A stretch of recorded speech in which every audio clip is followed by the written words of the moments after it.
नमस्ते दोस्तों, आप सबका एक बार फिर स्वागत है मेरे नए वीडियो में। दोस्तों, आप सभी का दिल से बहुत बहुत धन्यवाद। आप मेरे वीडियोस को बहुत लाइक कर रहे हैं। दोस्तों, आज के टॉपिक में हम पढ़ेंगे हेल्थ एंड डिजीज। ये एक ऐसा सब्जेक्ट है जिसके अंदर बहुत ही ज्यादा रिसर्च एंड लेटेस्ट डेवलपमेंट इतने वर्ष, ये एक ऐसा सब्जेक्ट है जिसको कवर करना और समझाना बहुत मुश्किल है, क्योंकि ये करोड़ों साल से चला आ रहा क्रम है जिसको समझ पाना बहुत ही मुश्किल है। लेकिन फिर भी हम अपने माध्यम से इसके ऊपर कुछ जागरूकता के तहत और कुछ ना कुछ ज्ञान देने के मकसद से हम लोग इस टॉपिक पर कुछ केंद्र बिंदु पर बात करेंगे। दोस्तों, जैसा कि आप जानते हैं, सृष्टि का जन्म जब से हुआ है तब से ही मनुष्य का जन्म भी हुआ है और तब से ही वो स्वस्थ और बीमार होता हुआ आ रहा है। उसका स्वास्थ्य के प्रति जागरूकता और बीमारियों के प्रति लड़ना ही एक मकसद रहा है, और वो समय समय के अनुसार कुछ ना कुछ करता रहा है, और समय के अनुसार ही वो इस से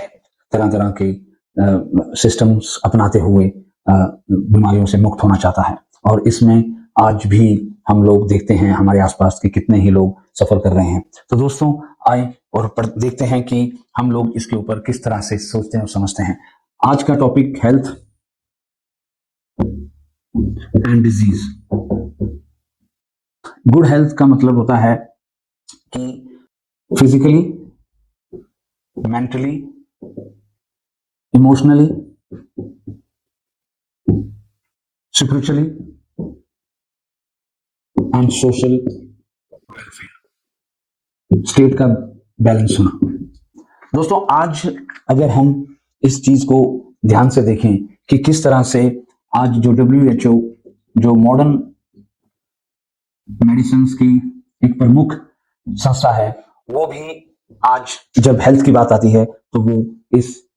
फैक्टर्स को, इस केंद्र बिंदु को ध्यान में रखकर ही एक गुड हेल्थ क्या होती है उसके ऊपर अपना एक डेफिनेशन देती है, जिसको कि हम लोगों को उसको फॉलो करना अनिवार्य है। दोस्तों, हेल्थ में एक चीज और हम लोग जोड़ सकते हैं कि health depend on your food and lifestyle. और उसके बाद जो तीसरा पॉइंट है एनवायरमेंट। तो दोस्तों, ये तीन फैक्टर भी हेल्थ को एक हेल्दी और अनहेल्दी, ये दो तरह के कैटेगरीज बनाती है। तो दोस्तों, हम लोग इसको समझ सकते हैं कि किस तरह से आज अगर हम हेल्थ की परिभाषा करें तो उसके लिए हम लोगों को एक तरह से फूड के साथ साथ, डाइट के साथ साथ, लाइफस्टाइल और एनवायरमेंट फैक्टर्स भी बहुत इसके अंदर काउंट होते हैं। अगर अब देखा जाए डिजीज को, अगर हम देखें तो इसको एबनॉर्मल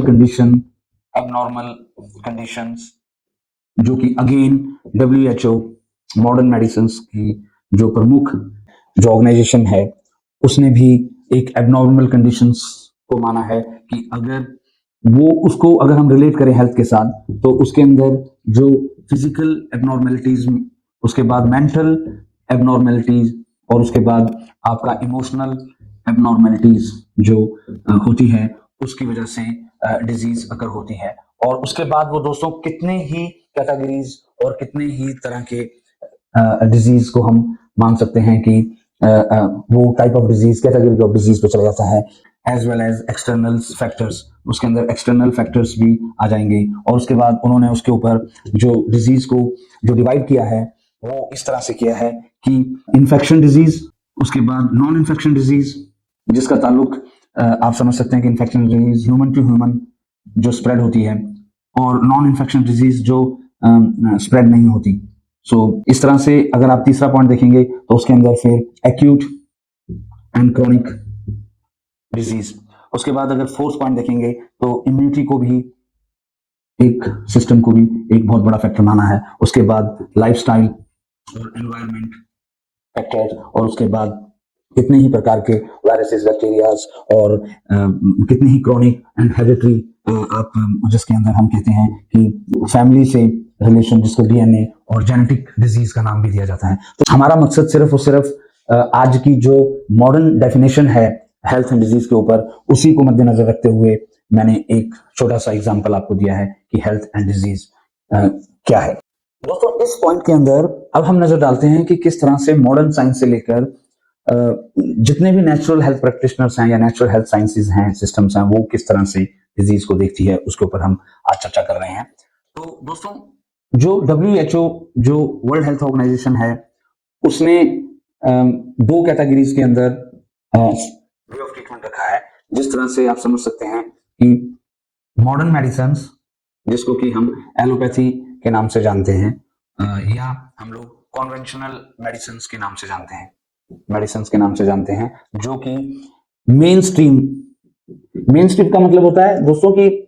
जो कि एक first priority of the today's world, जो कि मेन स्ट्रीम में कि आपका जो फर्स्ट जो लाइन ऑफ ट्रीटमेंट है, उसको जो पूरे वर्ल्ड में अवेलेबल है, जो फर्स्ट नंबर पर चल रहा है, उसको हम मेन स्ट्रीम में कहते हैं। अब इसी को दूसरे को जो नेचुरल हेल्थ सिस्टम्स हैं, जिसको हम ट्रेडिशनल मेडिसिन के नाम से जानते हैं, जिसके अंदर जितने भी नेचुरल हेल्थ सिस्टम्स काम कर रहे हैं, उसके अंदर हम आप ले सकते हैं आयुर्वेदा, होम्योपैथी, योगा, मेडिटेशन, उसके बाद स्पिरिचुअलिक, हर्बलिज्म, उसके बाद आप फूड को भी रख सकते हैं। उसके बाद कितने ही जो साइड बाय साइड जो एनर्जीज को एनहांस करते हैं, उसके अंदर कितने ही सिस्टम चल रहे हैं, जैसे चाइनीज जो सिस्टम है, जो आयुर्वेदा के बाद ही वो एक डेवलप हुआ, उसके बाद यूनानी, सिद्धा, और उसके बाद acupressure, acupuncture, massage, colour therapy, polarity therapy, chakras. So दोस्तों, कितने ही सिस्टम्स जो चल रहे हैं, उन सबको वो ट्रेडिशनल मेडिसिन के अंदर देखते हैं, जिसका मतलब है कि मेन स्ट्रीम का मतलब हो गया कि एलोपैथी जो मॉडर्न मेडिसिन हैं, और जो ट्रेडिशनल मेडिसिन का मतलब हो गया कि जितने भी नेचुरल हेल्थ सिस्टम चल रहे हैं, उनकी दो कैटेगरी हो गई। इस पॉइंट पर हम समझते हैं कि मॉडर्न मेडिसिन की इंफॉर्मेशन आजकल आपको हर जगह मिल रही है, आपको हर तरह का ज्ञान सोशल मीडिया पर उपलब्ध हो रहा है। हम इसको दो ग्रुपों में बांट सकते हैं। अब हम इसको मॉडर्न मेडिसिन और ट्रेडिशनल मेडिसिन के तहत अब हम एनालाइज करेंगे कि मॉडर्न मेडिसिन किस तरह से एक डिजीज को देखती है और उसको ठीक करती है। जो जनरल प्रैक्टिशनर्स हैं, वो साइन एंड सिम्टम्स के ऊपर डिपेंड करते हैं, और कितने ही डायग्नोज के तरीके हैं, जिसको वो according to human, according to person और अकॉर्डिंग टू सिम्टम्स के ऊपर उसको एक डायग्नोज करते हैं। और डायग्नोसिस का जो तरीका है वो वेरियस है, जैसे कि आपको एक नॉर्मल रूटीन चेकअप, उसके बाद ब्लड टेस्ट, उसको x-rays, depend on the cases, पर मैं आपको डायग्नोस्टिक टूल्स बता रहा हूं जो वो साथ में लेके चलते हैं। उसके बाद स्कैन्स आ गए, उसके बाद MRIs आ गए, उसके बाद CT स्कैन्स आ गए। तो उनका एक छोटे लेवल से लेकर एक बड़ी लेवल पर डिसिप्लिन के तहत, एक स्ट्रिक्ट लॉज के तहत उनका एक डायग्नोज करने का तरीका है। दोस्तों, मैं आपको एक जानकारी यहां पर दे दूं कि क्यों मेन स्ट्रीम का ट्रीटमेंट डायग्नोज के लिए यूजफुल होता है। एक अगर आप इसको एक दूसरे तरीके से समझने की कोशिश करेंगे, तो मॉडर्न साइंस ये कहती है कि एक छोटा सा कफ साइन वो आके जाके लंग्स की एक डेडली डिजीज बन सकता है। It could be the complications furthers उसको बना सकता है। तो कितना उनका जो तरीका है ये समझाने का, मुझे खासतौर पर बहुत पसंद आता है कि जैसे कोई भी एक माइनर सिम्टम्स की बात की जाए, तो वो आगे चलकर एक बहुत बड़ा बीमारी का रूप ले सकता है। उसके बेस पर वो एक फुल रूटीन टेस्ट करते हैं, जो कि लास्ट में जाके डायग्नोज माना जाता है, और वो उसका रिसर्च एंड डेवलपमेंट एंड वैज्ञानिकता सिद्ध करता है। इसलिए पूरा वर्ल्ड जो है वो डायग्नोसिस मेन स्ट्रीम से करवाना चाहता है, मॉडर्न मेडिसिन से करवाना चाहता है। उसका कारण कहीं ना कहीं हम लोगों को सबको मालूम है कि वो वैज्ञानिकता बहुत ज्यादा डायग्नोसिस पर है। अब दोस्तों, इस पे थोड़ी सी बात कर लेते हैं कि उनका जो ट्रीटमेंट है वो रिसर्च एंड डेवलपमेंट पर कितने ही सालों से चला आ रहा है, और वो खुद मॉडर्न मेडिसिन एक्सेप्ट करती है कि हम लोगों का जो ट्रीटमेंट है वो कंट्रोल बेस्ड है, क्योर नहीं करता। उनका मैनेजमेंट है, यानी कि कंट्रोल मैनेजमेंट है बीमारी को लेके, यानी कि वो एक्सेप्ट करते हैं और रियलिटीज बताते हैं पेशेंट को कि हम लोग आपको, हमारी जो मेडिसिन हैं वो हमने एक जो रिसर्च की है वो हमने केमिकल से बनवाई हैं या प्लांट बेस्ड हैं या उनका एक्टिव इंग्रेडिएंट्स किस तरह से काम कर रहा है, उसको हम लोग जब डिजीज को ऊपर देते हैं तो वो सिर्फ कंट्रोल करता है। और कितनी ही वो बीमारियां हैं जिसको वो क्योर नहीं कर सकते, तो उसका बोलते हैं कि उनका वो क्योरेबल नहीं है, but they accept this one. अगर आप इसको सोशल मीडिया पे देखें तो कितनी ही बीमारियां हैं जो कि वो कंट्रोल करते हैं और पूरी लाइफ दवाइयां खानी पड़ती हैं। और दोस्तों उसके साथ एक बहुत बड़ा इफेक्ट जो आता है वो आता है साइड इफेक्ट। अब जितनी भी मॉडर्न मेडिसिन की मेडिसिन हैं उसका जो डिक्लाइन होना स्टार्ट हुआ, लोगों में अवेयरनेस जो आई, वो उसको पसंद तो करते हैं मेन स्ट्रीम की मेडिसिन को एक्यूट लेवल पर या सर्जिकल लेवल पर या एक डायग्नोज लेवल पर उसको पसंद किया जाता है और वो मेन स्ट्रीम बन गया। लेकिन साथ ही साथ उसको डिक्लाइन उसका इसलिए हुआ क्योंकि उसमें साइड इफेक्ट्स बहुत हैं, जो कि खुद मॉडर्न मेडिसिन के डॉक्टर इस बात को एक्सेप्ट करते हैं। और ये बात मुझे बहुत अच्छी लगती है कि दे ट्रायल एंड एरर्स, और वो साथ ही साथ करते हैं और जो वास्तविकता है वो एक आम जनता को बताते हैं कि हम लोग ये ठीक कर सकते हैं, ये ठीक नहीं कर सकते। अगर आपस में हम एक दूसरे के ऊपर क्रिटिसाइज करने की बजाय अगर इस बात को समझें कि कोई भी सिस्टम पूर्ण नहीं है और कैसे दोनों सिस्टम्स या सारे सिस्टम मिलकर काम किए जा सकते हैं। ट्रेडिशनल जो मेडिसिन हैं उसके ऊपर हम नजर डालते हैं कि वो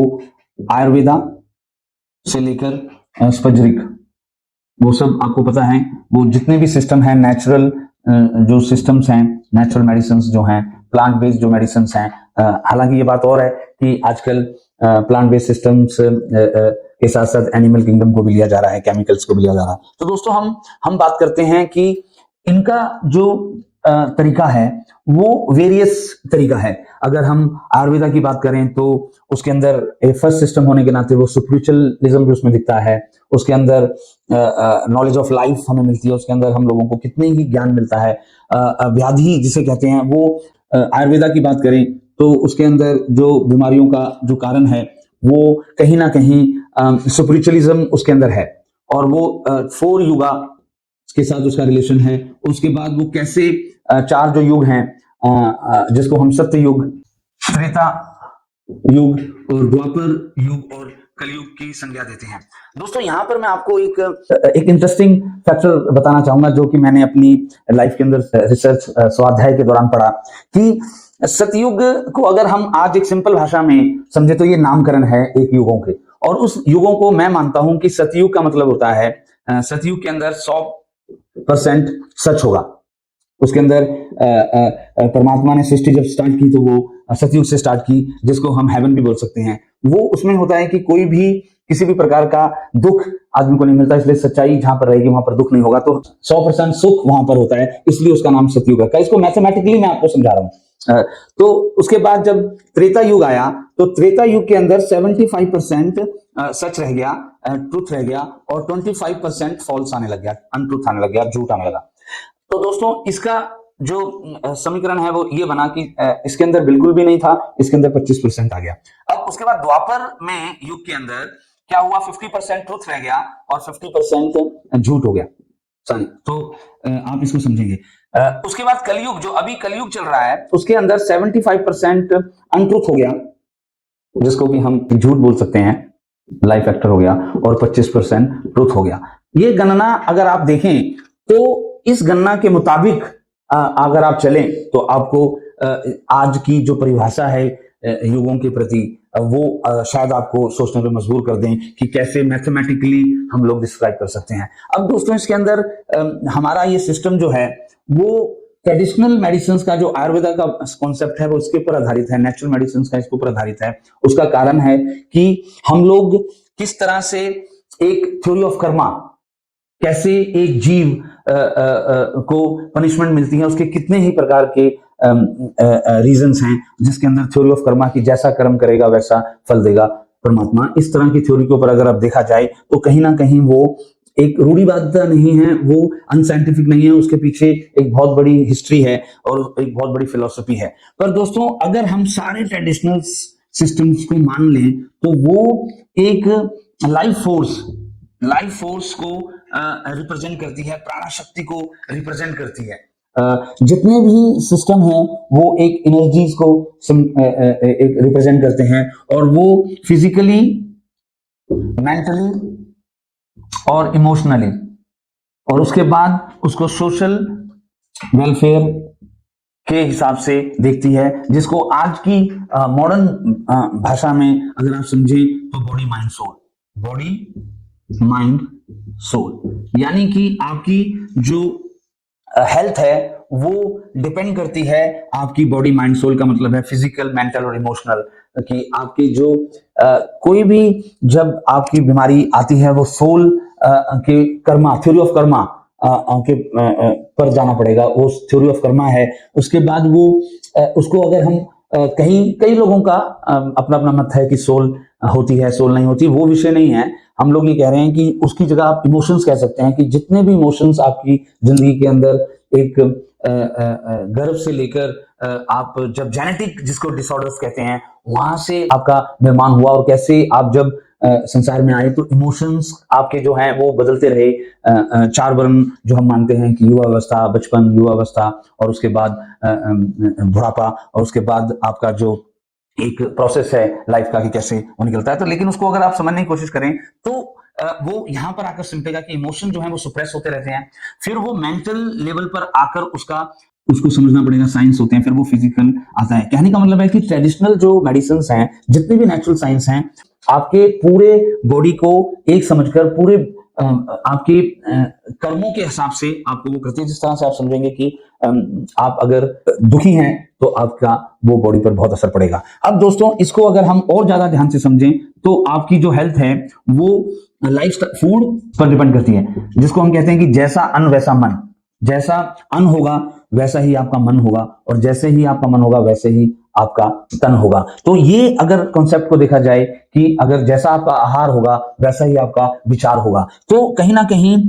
जो आयुर्वेदा है या नेचुरल साइंस है, या अगर हम इसको और डीप जाएं तो उसको समझने की कोशिश करें कि किस तरह से जो बीमारी है वो इनर कनेक्टेड है, वो कैसे एक सुपरिचुअल, एक सुपर नेचुरल पावर फोर्स के साथ वो यूनिवर्स में जब ह्यूमन आता है तो वो किस तरह से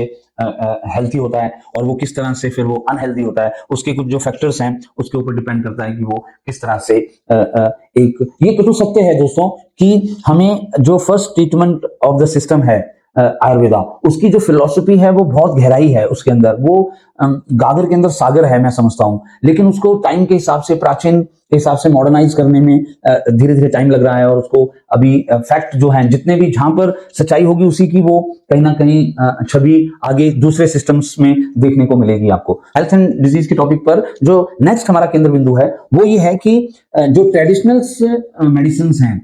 हम जो आयुर्वेदा है वो किस तरह से एक पेशेंट को, मरीज को देखती है। तो उसके लिए आपको बता देते हैं कि वो 5 जो एलिमेंट हैं उनसे शरीर बना है, यानी कि जो 5 तत्व, जो ब्रह्मांड में जो 5 तत्व हैं जिससे सृष्टि बनी है वो कौन कौन से तत्व हैं उसको आप समझ लीजिए कि अर्थ, पृथ्वी, आकाश, वायु, उसके बाद वाटर, उसके बाद अग्नि। सो अगर इस 5 तत्वों को आप देखा जाए तो आप देखेंगे कि ये आगे 7 जो धातु हैं उसके अंदर आप देखोगे रस, रक्त, मसल्स, फैट, बोन मैरो, मज्जा, और उसके बाद आता है सीमन। इससे फिर एक कॉन्स्टिट्यूशन तैयार होता है, नेचर तैयार होता है, बॉडी नेचर कह लीजिए या नेचर तैयार होता है, उसको कहते हैं सतोगुण, रजोगुण, तमोगुण, वो तैयार होते हैं। ये कैरेक्टर ऑफ द पर्सन। अब इसी को आप अगर आप लेके जाएं तो सुपरिचुअल जा सकते हैं, सुपरिचुअल थ्योरी ऑफ कर्मा, बहुत डीप साइंस है। लेकिन अगर हम मेडिकल की बात करें तो यही जो 3 तत्व हैं वो बात यानी कि एयर, और फिर पित्त यानी कि हीट, और कफ यानी कि वाटर। अगर इसको दोबारा से समझें तो एयर का मतलब हो गया कि वायु, और जितना भी ट्रैवल हो रहा है हमारी बॉडी के अंदर, जितना भी न्यूट्रिशंस एक जगह से दूसरे जगह पर जाते हैं, वो पूरी बॉडी के अंदर जो मूवमेंट हो रही है वो वायु की वजह से हो रही है, और इसका जो कंट्रोल है वो माइंड है। और उसके बाद जो पित्त है जिसको डाइजेशन कह सकते हैं, जिसको हम लोग ब्लड की संज्ञा भी दे सकते हैं, जिसके अंदर हमारी बॉडी के अंदर जो पाचन क्रिया, अग्नि, प्राण अग्नि जो है, वाइटल फायर जो है वो इसके ऊपर काम कर रही है, तभी हमारा फूड पचता है, किस तरह से वो डाइजेस्ट होता है, फिर वो किस तरह से न्यूट्रिशन बनाता है ब्लड के अंदर जाकर, वो है। उसके बाद कंपोनेंट्स जो हमारी बॉडी के जो तरल पदार्थ हैं, किस तरह से वो हमारी बॉडी को देता है, उसमें आता है। उसके बाद वो एक मेडिकल, एक हेल्थ का रूप धारण कर लेता है। तो दोस्तों ये हमने देखा कि कैसे आयुर्वेदा डिजीज को समझती है। अब इसके अंदर अगर आप ट्रीटमेंट की बात करें तो ट्रीटमेंट वेरीज डिपेंड करता है, बहुत बड़ी साइंस है इसके अंदर, कितने ही तरह की दवाइयां बन चुकी हैं। वो आपकी जो नाड़ी परीक्षण है जिसको डायग्नोस कहते हैं, वो नाड़ी परीक्षण जो है वो इसके ऊपर डिपेंड करता है। उसके बाद वो भी अभी लुप्त हो गया है, नाड़ी का जो सटीक ज्ञान था वो अब नहीं है, बहुत कम बचा है, और बड़े बड़े ऋषि मुनीज ने जो ज्ञान दिया उसके ऊपर बहुत काम हो रहा है। उसके बाद किसी जितने भी तरह से 7,000 तरीकों से जो प्लांट्स हैं उनकी जो मेडिसिन बन चुकी है, वो कंपोनेंट बन चुके हैं, कॉम्बिनेशंस बन चुके हैं, उसके ऊपर कितनी तरह से बात पित्त कफ के ऊपर बात हो रही है। दोस्तों यहाँ पर जो आयुर्वेदा है वो आपको 3 तरह के फैक्टर्स के ऊपर बात करती है कि आपके फूड आपको चेंज करना है, आप अगर अनहेल्दी खा रहे हैं तो आपको हेल्दी खाना है, और अगर आपका लाइफस्टाइल अगर गलत है तो तब भी आपकी कहीं ना कहीं आपको बीमारी आएगी। और किस तरह से आपका विचार, किस तरह से आपका माइंड जो है वो गलत राह पर चल रहा है या गलत सोच चल रहा है तो वो भी आपको बीमारी कहीं ना कहीं देगी। लेकिन दोस्तों अगर हम रियलिटी में देखें तो ये भी आज जो मैं आयुर्वेदा को, हर्बलिज्म को 2.0 ऑफ द मॉडर्न मेडिसिन कहता हूं कि उन्होंने सिम्टोमेटिक या उसको अगर दूसरे तरीके से कहें डिजीज वाइज एक रूप देना स्टार्ट कर दिया है, जो कि इस परंपरा को आगे बढ़ाने में रोक रहा है। वो 2.0 में इसलिए कहता हूं क्योंकि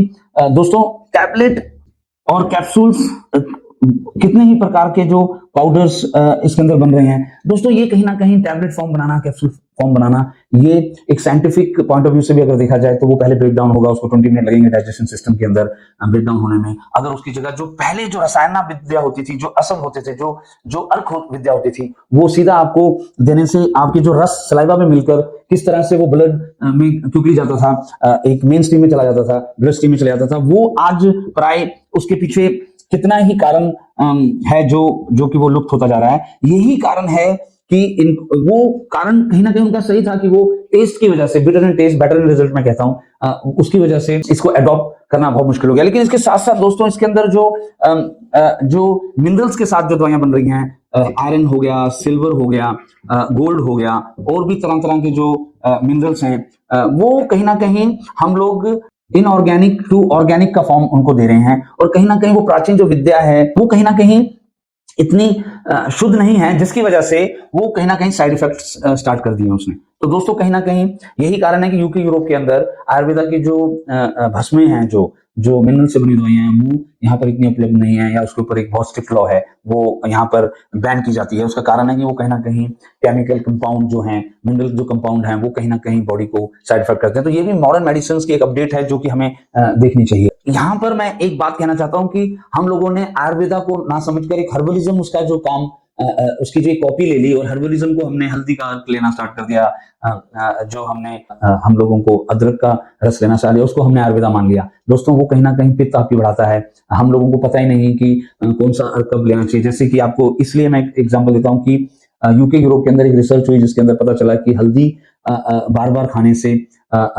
लीवर के अंदर डैमेज हो गया, कई बार ब्लीडिंग हो गई इंटरनल, तो वो कहीं ना कहीं वो हार्मफुल हो गया। तो दोस्तों हम लोग इतना दूर ना चले जाएं कि हम लोग अपना जो फाउंडेशन है, जो हमारी नींव है, उससे ही भटक जाएं, अपने रास्ते से भटक जाएं। तो कहीं ना कहीं हम लोगों को आयुर्वेदा का जो प्राचीन जो पहचान है उसको वापस लाना बहुत जरूरी है, इसलिए बैक टू नेचर होना बहुत जरूरी है। हम बात करते हैं होम्योपैथी की। सो दोस्तों होम्योपैथी जो साइंस आपको बताया क्या है, ये लाइक क्योर लाइक को मानती है, जिसका एक सीधा सा उदाहरण होता है कि अगर कोई हेल्दी पर्सन, एक मनुष्य, हेल्दी मनुष्य जिसको कोई बीमारी नहीं है, वो अगर क्रूड फॉर्म को खाए तो उसके अंदर एक बीमारी के सिम्टम आ जाते हैं, डिजीज सिम्टम्स उसके अंदर आ जाते हैं। और वो डिजीज सिम्टम्स जो है, साइन एंड सिम्टम्स को जो होम्योपैथिक डाइल्यूटेड मेडिसिन करके, उसको एक डाइल्यूटेड मेडिसिन करके जब देता है, तो वो सिम्टम्स जो हैं उस ट्रायल के, वो ट्रायल के अंदर जो सिम्टम्स नोट किए गए हैं हेल्दी पर्सन के ऊपर, वो बीमार को देने से वो ठीक हो जाते हैं। तो it's called curative system as per the crude form of the medicine. तो दोस्तों अब ये लाइक योर लाइक बहुत होम्योपैथिक के जो फाउंडर हनीमैन ने पूरा एरा ही बदल के रख दिया। मैं कहता हूं कि इन्होंने जो हमारा संस्कृत जो टेक्स्ट था, जो हमारा मेडिकल सिस्टम था आयुर्वेदा को, उसको एक मेडिकल रूप यूरोप में दिया, जिसका मतलब लाइक योर लाइक आया, लेकिन वो कहीं ना कहीं अधूरा था। दोस्तों मैं आपको समझाता हूं कि जैसे कि क्रूड फॉर्म, अब क्या जो मॉडर्न मेडिसिन, ये साइंटिफिक क्यों नहीं बन पाया, बहुत अच्छा पॉइंट था कि एक जो क्रूड फॉर्म है वो किसी को देने से पर्सन ठीक होता है, यहां तक तो ठीक था वो। Law of similar like cure like का मतलब जो ओरिजिनल है वो ये है कि जो डिफिशियंसी हमारी बॉडी के अंदर है उसको प्लांट के द्वारा या हम लोग एक मेडिसिन के तहत अगर दी जाए, फॉर एग्जांपल कि जो डिफिशियंसी हमारी बॉडी में हो रही है उसको सिमिलर के साथ ट्रीट किया जाए तो वो पूरा पर्सन ठीक हो जाता है। लेकिन क्रूड फॉर्म सिम्टम पैदा करता है, उसको डायल्यूटेड देने से वो ठीक करता है, ये कहीं ना कहीं इनकम्प्लीट है। इसको इसी की वजह से मेडिकल साइंस भी नहीं मानती। जैसे फॉर एग्जांपल अगर हम गाजर खाते हैं, अगर हम वेजिटेबल खाते हैं, वो क्रूड फॉर्म है तो वो हमें बीमार नहीं करती, हमें हील करती है। अगर हम हल्दी खा रहे हैं तो वो हमें सूक्ष्म लेवल पर, स्मॉल लेवल पर फायदा कर रही है, तो डायल्यूटेड पार्ट आ गया। लेकिन अगर आप देखें कि सारी हर्ब्स हमें बीमार करती हैं, ये कहीं ना कहीं अनसाइंटिफिक हो गया। तो होम्योपैथिक का जो लाइक क्योर लाइक था वो is a very important law, जिसको मुझे ऐसा लगता है कि हनीमैन जी उसको रिसर्च कर रहे थे और उसके जो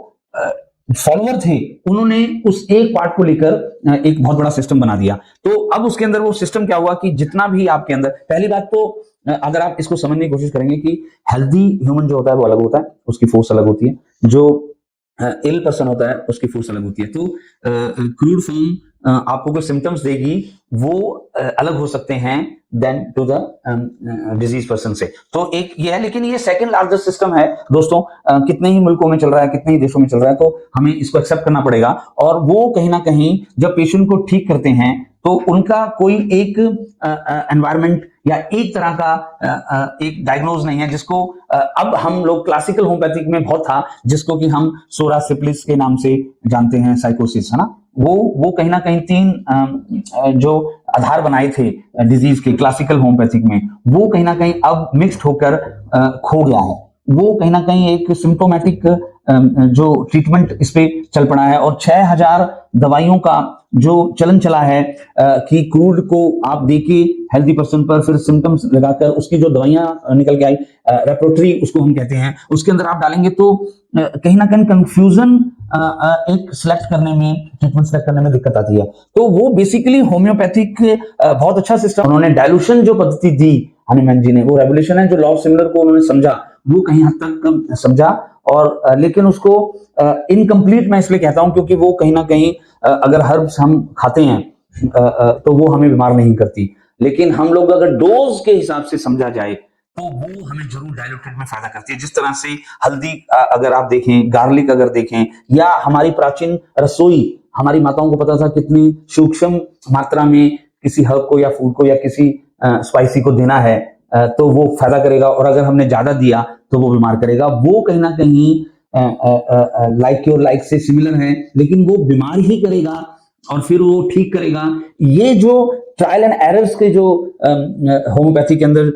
जो पॉइंट है, वो कहीं ना कहीं जाकर दवाइयां ही बनाता जा रहा है, और वो हमारी नीड जो है वो फिर द्वारा हम उस रास्ते से भटक रहे हैं। तो कितनी ही अनलिमिटेड डायल्यूशंस हो गए हैं। अगर आप सपोज करो कि अगर उन्होंने 6000 पौधों पर काम किया है, तो वो कहीं ना कहीं अगर आप उसकी डोज देखो तो 1x से लेकर 6x से लेकर 30x या C जिसे कहते हैं से लेकर 200C, फिर उसके बाद 1M, फिर वो 10M, और फिर वो आगे 50M, वो कंटिन्यू होती जा रही करें तो 35,000 बीमारियां की जो रेपरोटरी है उसके ऊपर आप कंफ्यूज हो जाएंगे। जो डाटा आएगा वो निकलकर आप एक दवाई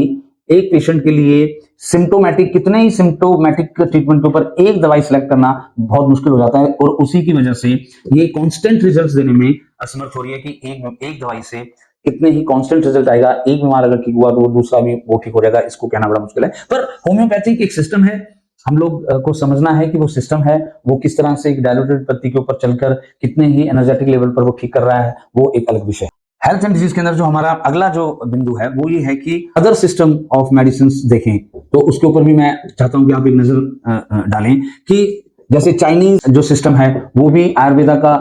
उसके अंदर ग्लिम्स आपको देखने को मिलेगा। वो भी हर्ब्स को क्रूड फॉर्म काढ़ा बनाकर उसको यूनानी सिद्धा से उसका एक, फिर वो आगे चल के किस तरह से आपकी एंड की जो आपकी लाइफ फोर्स है उसको किस तरह से एनहांस करती है, और वो जब उसको अगर आप एक मेडिकल तौर पर अगर देखे जाएं तो वो किस तरीके से डिजीज को फिर दोबारा से हर्बलिज्म के अंदर वो एक पौधा वो क्या क्या थेरापेटिक वैल्यूज के अंदर वो क्या इंडिकेशंस दे रहा है, इसी के ऊपर वो एक प्लांट्स के ऊपर एक सिस्टम बना हुआ है जिसको हम कहते हैं। उसके बाद आ जाता है दोस्तों योगा। योगा के अंदर मन की शांति और हम लोगों को अगर कहीं पर कामनेस, जैसे कि हमारी जो हमने अपने शरीर को तो लेजी कर लिया, माइंड को हमें शांत करना था, पर हमने अपने शरीर को शांत कर लिया जिसकी वजह से मोटापा, जिसकी वजह से हम लोग बेचैन, शारीरिक व्याधियां आ रही हैं। अगर हम मानसिक मेडिटेशंस करें और योगा के कुछ पोस्चर करें तो कहीं ना कहीं दोस्तों वो माइंड के लिए बहुत अच्छा एक शांति मिलिए, यानी कि उसको हम कह सकते हैं कि एक बहुत कामनेस आपको दे सकता है। तो दोस्तों योगा और मेडिटेशन फिर आ गई। उसके बाद एक एक्यूप्रेशर साइंस चल रही है जो कि आपके पॉइंट्स को दबाकर वहां पर जो एनर्जी ब्लॉक हो रखी है उसको रिलीज करना, वो एक साइंस चली जाती है। फिर उसके बाद मसाज आ जाता है दोस्तों कि किस तरीके से मसाज करके आप अपनी बॉडी को फिजिकली लेवल पर ठीक कर सकते हैं, तंदुरुस्त कर सकते हैं, और किस तरह से आपको अपनी बॉडी के अंदर रिलैक्सेशन ला सकते हैं वो। उसके बाद दोस्तों इसी के अंदर वो पंचकर्मा, अगर आप देखें पंचकर्मा जो बहुत ज्यादा फेमस हो रहा है, उसका भी कहीं ना कहीं उसके साथ कनेक्शन है। उसके बाद इंडियन हेड मसाज आ गई। उसके बाद दोस्तों के बाद एक्यूपंक्चर, जो एक्यूपंक्चर है निडल के साथ जो अनब्लॉक जो करना आपकी एनर्जीज को, वो एक पॉइंट पर कहीं ना कहीं निडल लगाकर उसको आपको ठीक करते हैं, और वो दोस्तों कहीं ना कहीं आपको रिलीफ देती है। लेकिन वो मेडिकल सिस्टम के अंदर एक बेनिफिट दे रही है, वो आपको एक सपोर्ट कर रही है आपके एग्जिस्टिंग सिस्टम के अंदर। आपका जो वो ट्रीटमेंट चल रहा है उसके अंदर इसको अगर इन साइड एनर्जीज को लिया जाए, साइड सिस्टम को लिया जाए, तो वो कहीं ना कहीं आपको फायदा ही करते हैं। लेकिन इन सबका जो मूल उद्देश्य ट्रेडिशनल जो मेडिसिन हैं उनका जो मूल जो उद्देश्य है वो है कि आपका जो फिजिकली लेवल पर, मेंटली लेवल पर और इमोशनल लेवल पर आपको तंदुरुस्त रखना और आपकी लाइफ फोर्स को एनहांस करके आपकी पूरी बॉडी को तंदुरुस्त रखना। उसके अंदर फिर आपको फूड, लाइफस्टाइल और एक्सरसाइज, अलग तरह के जो ब्रीथिंग एक्सरसाइज हैं वो आपको इंट्रोड्यूस करना। दोस्तों यहाँ पर आकर वो एक बहुत बड़ा एक वास्ट मार्केट कह सकते हैं या एक वास्ट ट्रीटमेंट चला गया, और वो कहीं ना कहीं कंफ्यूजन पर आकर आदमी फिर क्या खाए क्या ना खाए। यहां पर आकर मैं आपको बताता हूं रिसर्च की। दोस्तों होता क्या है कि हमें वैज्ञानिकता सिद्ध करनी पड़ेगी, हमें कुछ कटु शब्द मैं ना कहते हुए सिर्फ एक जनरल नॉलेज के लिए एक बात करना चाहता हूं कि कितने ही ट्रेडिशनल वैल्यूज हैं। अगर मॉडर्न मेडिसिन के हिसाब से देखा जाए वो तो कोई परहेज कराते नहीं, पर वो भी ठीक कर रहे हैं। मॉडर्न मेडिसिन को देखा जाए तो वो डाइट चेंज करवाते नहीं, लेकिन अब वो धीरे धीरे डाइट चेंज करवा रहे हैं। अब वो धीरे धीरे वेजिटेरियन की महत्ता को समझ रहे हैं, प्लांट की महत्ता को समझ रहे हैं। तो इसका मतलब कहीं ना कहीं वो जो ट्रेडिशनल वैल्यूज हैं, जो हमारी जो प्राचीन सभ्यता है वो आ रही है। लेकिन दोस्तों इसके साथ ही एक कटु सत्य ये भी है कि अगर आप लाइफ टाइम, अगर आप एक एवरेज लाइफ ह्यूमन की लाइफ निकालें, एवरेज अगर उसको निकालें, तो हमारे मुल्कों के अंदर और वेस्टर्न मुल्कों के अंदर अगर आप दोनों को दो कैटेगरीज में ले लें, समझने के लिए दोस्तों इसको पर्सनल ले जाने की जरूरत नहीं है, एक एशिया और एक वेस्टर्न लाइफ को अगर हम ले लें तो आपको समझने को मिलेगा कि वेस्टर्न लाइफ बहुत मॉडर्न लाइफ है, ये सब आप समझते हैं। वेस्टर्न जो लाइफ है वो मॉडर्न लाइफ है, और जो एशियन है वो एक धार्मिक स्पिरिचुअल जो हमारा भारत है उसके अंदर मेडिटेशन, योगा, आयुर्वेदा, हर्ब्स के ऊपर कितना स्पिरिचुअलिज्म है। लेकिन अगर एक ह्यूमन की एक एवरेज देखा जाए तो हमारे भारत के अंदर वो 70 एज, एक 70 साल की एज एक एवरेज निकाली है। साइंटिस्ट एक डाटा है, आप सोशल मीडिया पे चेक कर सकते हैं कि एक एवरेज मैं बता रहा हूं आपको कि वो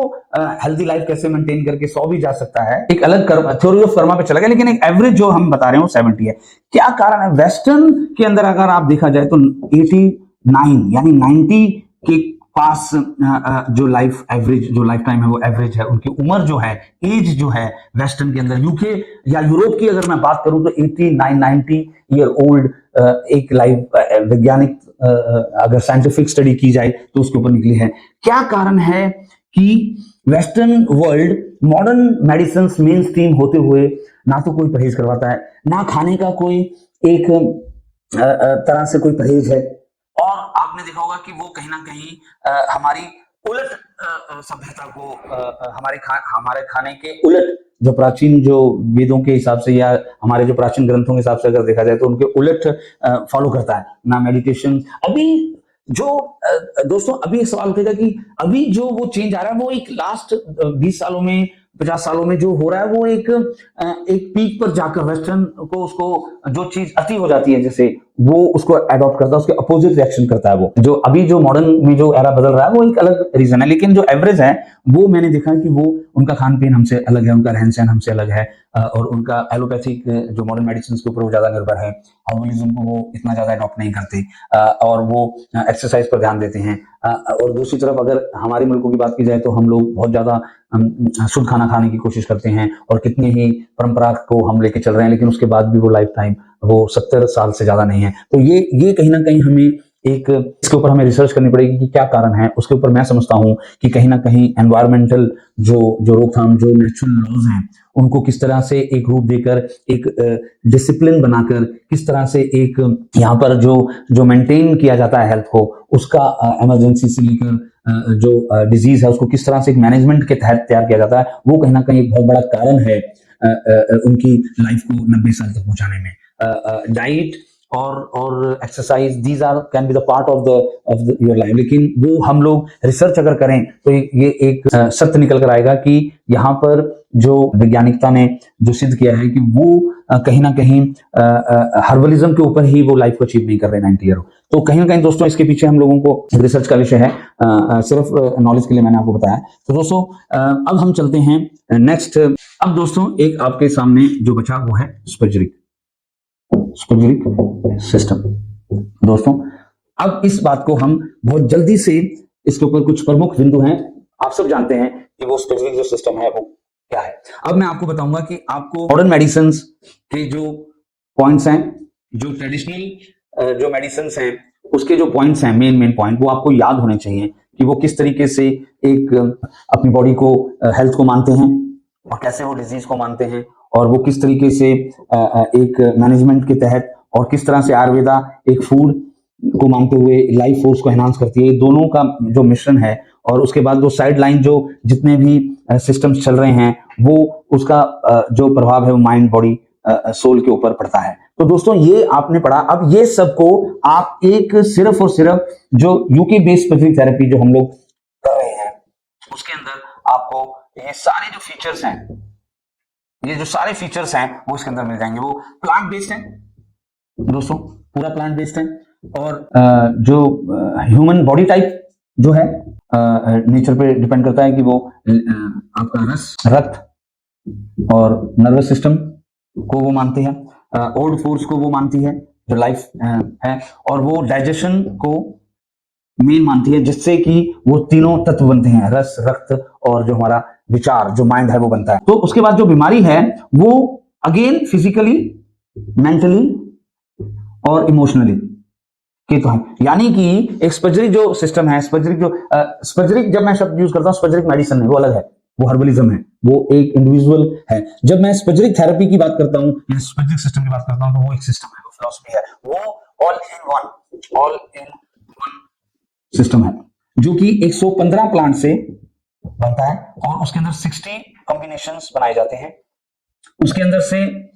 3 प्रधान जो बॉडी टाइप हैं मेडिसिन, और बाकी ऑर्गन बेस्ड हैं, और उसके बाद वो सिस्टम बेस्ड है।